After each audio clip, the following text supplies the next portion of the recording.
Digital జమానా ప్రపంచాన్ని ఊపేస్తున్న టైంలో analogue generation importance గురించి మీకు తెలుసా? జెన్జీ కిడ్స్ అన్ని వైపుల నుంచి దూసుకొచ్చేస్తున్న టైంలో జనరేషన్స్ని బ్రిడ్జిగా నిలబెడుతున్న ఒక తరం గురించి ఎప్పుడన్నా స్పెసిఫిక్గా గమనించారా? సినిమాలు తీస్తున్నది ఆ జనరేషన్ కోసమే, ఎకానమీ నడుస్తున్నది ఆ జనరేషన్ మీదే, సర్వీస్ సెక్టర్లో ఉద్యోగాల్లో కీలకంగా యాక్సిల్ లాగా ఇరుసులాగా ఉన్నది ఆ జనరేషనే, ఆఖరికి రాజకీయంలో డిసైడింగ్ ఫ్యాక్టర్ కూడా ఆ జనరేషన్. ఎవరో తెలుసా?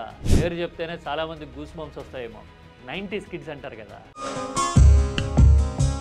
ఎస్, 90s కిడ్స్ గురించే మనం సరదాగా మాట్లాడుకోవడం, కామెంట్ చేసుకోవడం వరకు సరే, కానీ అసలు నిజంగా 90s కిడ్స్ రిలవెన్స్ ఏంటో, వాళ్ళు ఏ రకంగా స్పెషలో, ఎంత స్పెషలో తెలిస్తే కనుక 90s కిడ్స్కే కాదు, కాస్త అటు ఇటుగా ఉన్న జనరేషన్స్ కూడా గూస్ బంప్సే కాదు, గర్వం, ఆనందం లాంటి రకరకాల ఎమోషన్స్ ఒక్కసారిగా వచ్చి పడతాయి. ఇంతకీ 90s కిడ్స్ రిలవెన్స్ ఏంటి, అసలు ఎవరి 90s కిడ్స్, ఎందుకు వాళ్ళంత స్పెషల్, డీటెయిల్గా చూద్దాం.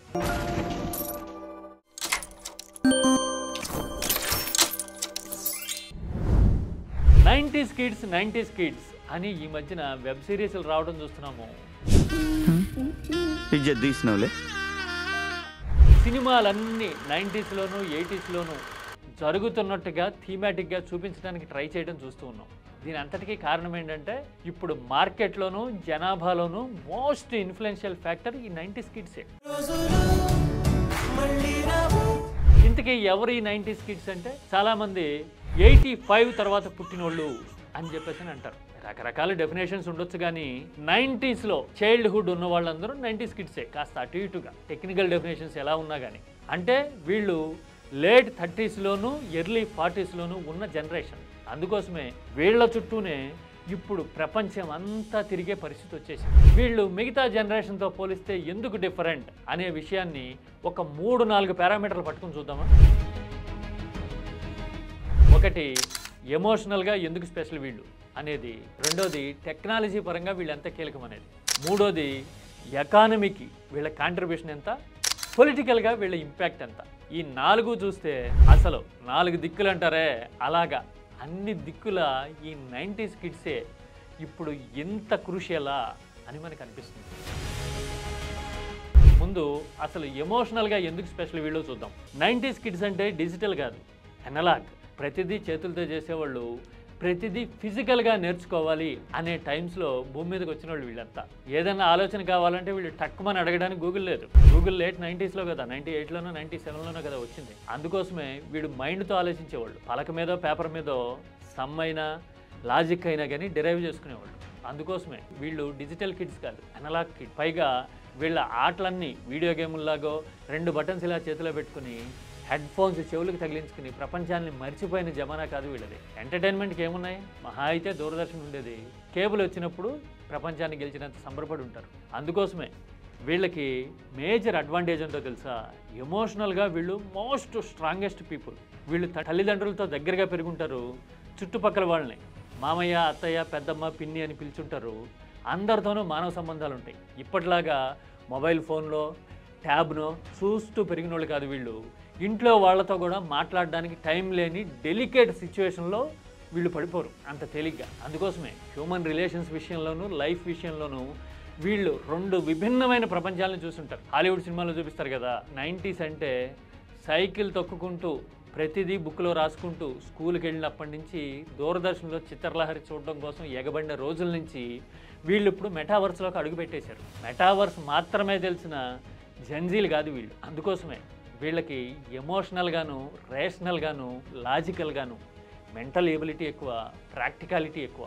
అందుకోసమే సొసైటీలో ఇప్పటికీ చేంజెస్ని అర్థం చేసుకోవాలన్నా, గేజ్ చేయాలన్నా కానీ కొలబద్ద పారామీటర్ ఈ 90s కిడ్స్ ఖచ్చితంగా. అవునా కదా? తర్వాత రెండోది, టెక్నాలజికల్ ఇంటర్ఫేస్. వీళ్ళు అన్నీ చూస్తుంటారు.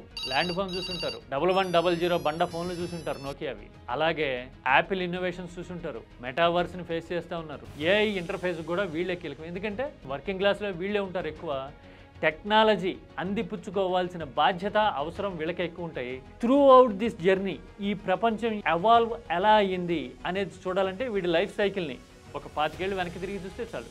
ఇంత చేంజెస్ని ర్యాపిడ్ మొమెంటమ్ని చూసిన జనరేషన్ ఇంకొకటి లేదు. 80స్లోనో 70స్లోనో పుట్టిన వాళ్ళు కూడా ఇది ఫాలో అయినా కానీ వాళ్ళు క్యాచప్ కాలేరు ఇంత ఫాస్ట్గా. ఎందుకంటే రిలవెన్స్ తగ్గుతుంది కదా. 50-60లో ఉన్న వాళ్ళకంటే 30స్లోనూ ఎర్లీ 40స్లోనూ ఉన్నవాడి దూకుడు ఎక్కువ కదా.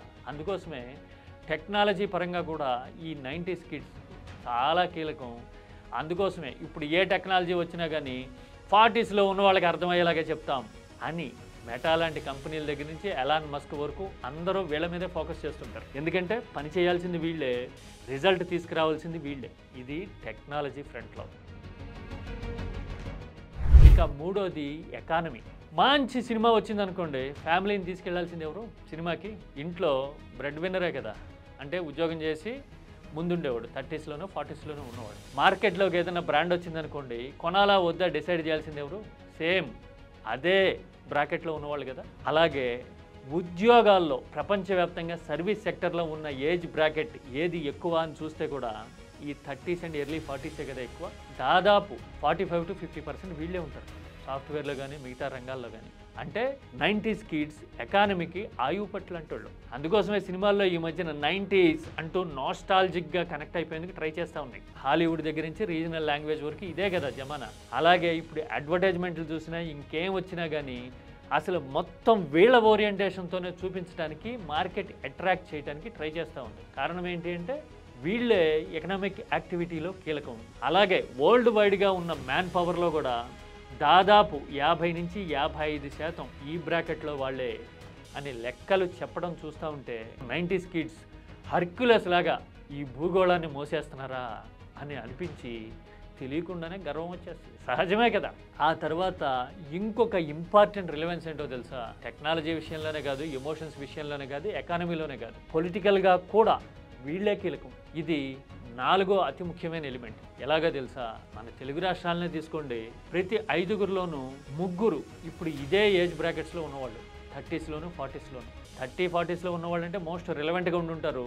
ఓటు వేయడం విషయంలో వాళ్ళు ఒక్కళ్ళే ఓటు వేయటం కాదు, ఇంట్లో వాళ్ళ నిర్ణయాలని, తల్లిదండ్రులను కానీ కుటుంబ సభ్యులను కానీ ప్రభావితం చేసే పరిస్థితిలో ఉంటారు.